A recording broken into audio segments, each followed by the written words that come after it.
Hello, അപ്പോൾ നമ്മൾ പുതിയ വീഡിയോ ആയിട്ട് വന്നിട്ടുണ്ട്. അപ്പോൾ ഇന്നത്തെ video splash effect photo editing ആണ്. അപ്പോൾ പിക്സാർട്ട് എടുത്തിട്ടുണ്ട്. അപ്പോൾ അത് ഓപ്പൺ ചെയ്യുക. അതിൽ സെർച്ച് ബാറിൽ പോയിട്ട് സ്പ്ലാഷ് എന്ന് അടിക്കുക. അത് കിട്ടിയില്ല എന്നുണ്ടെങ്കിൽ സ്പ്ലാഷ് എഫക്റ്റ് എന്ന് അടിക്കുക കേട്ടോ. അപ്പോൾ ഇതുപോലെ ഒരുപാട് മോഡൽസ് വരുന്നുണ്ട്, ഹേർട്ടിൽ വരുന്നുണ്ട്. അപ്പോൾ നമ്മളിതിൽ ഫസ്റ്റ് കാണുന്ന അതിൽ പോയിട്ട് അതിൽ ഫോട്ടോ ഗാലറിക്ക് പോകാനുള്ള ഒരു ഓപ്ഷൻ ഉണ്ട്, മൈ ഫോട്ടോസ് എന്ന് പറഞ്ഞിട്ടുള്ള. അത് പോയിട്ട് എടുക്കുക. അതിൽ നമ്മൾ ഫോട്ടോ അതിൽ ആഡ് ചെയ്ത് കൊടുക്കുക. ഇതുപോലെ വരും. നമുക്കിതിൽ ഐറ്റംസൊക്കെ ഇതൊന്ന് കറക്റ്റ് ചെയ്ത് കൊടുക്കുക കേട്ടോ. അപ്പോൾ ഇതിൽ മുഖത്തിൻ്റെ ഭാഗത്തൊക്കെ വരും. നമുക്ക് ആവശ്യമുള്ള ഭാഗമായിട്ട് ഫോട്ടോൻ്റെ ഭാഗമായിട്ട് കറക്റ്റ് ചെയ്ത് കൊടുക്കുക. എന്നിട്ട് നമുക്ക് അതിൽ എറൈസർ, മേലെ എറൈസർ കാണിക്കുന്നുണ്ട്.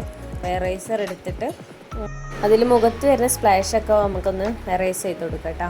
അതിൽ വേറെ എവിടെയെങ്കിലുമൊക്കെ എറൈസ് എടുക്കുന്നുണ്ടെങ്കിൽ അതൊക്കെ ഒന്ന് ശരിയാക്കി കൊടുക്കുക. അപ്പോൾ നമ്മൾ ഫോട്ടോ അടിപൊളിയായിട്ട് കിട്ടിയിട്ടുണ്ട്. ഇത് നമുക്ക് സേവ് ചെയ്യുന്ന മേലെ ആരോ മാർക്ക് എന്ന് കൊടുത്തിട്ടുണ്ടാവും, അതിലൊന്ന് ക്ലിക്ക് ചെയ്താൽ മതി.